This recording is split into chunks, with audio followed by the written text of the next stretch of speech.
It seems to me, if, as you well know, Western civilization is based on the legacy of Athens and Jerusalem, Athens is under great assault always, but it's not actually under existential assault at the moment.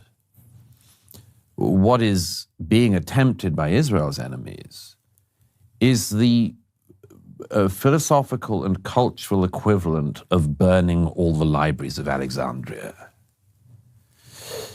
This is one of the underpinnings of Western civilization, utterly, utterly at risk.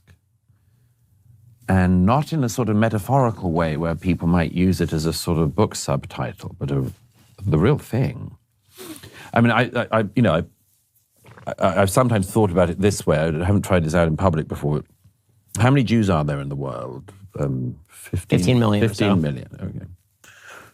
This is going to come, this may come across really coarse, but let me put it this way. I mean, there are lots of conflicts in the world, and I've covered a lot of conflicts involving a lot of people, but it's conceivable that at some point, 15 million Christians could be killed.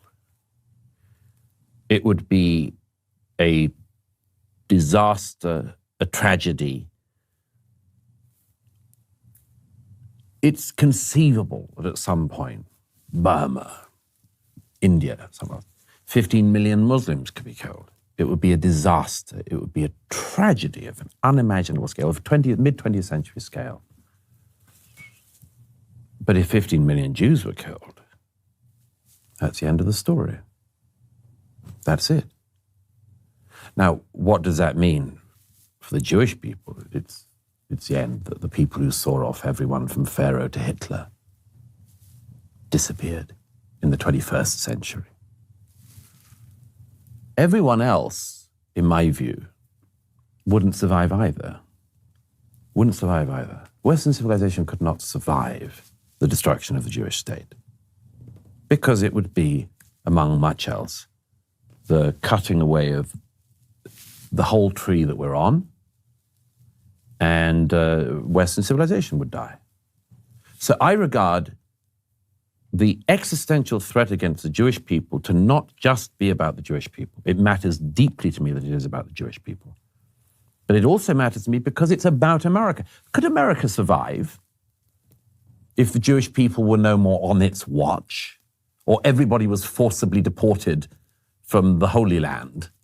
Come on.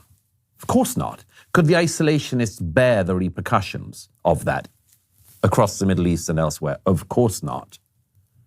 So I find this blitheness and the frivolity of it to be absolutely intolerable among the critics on the right.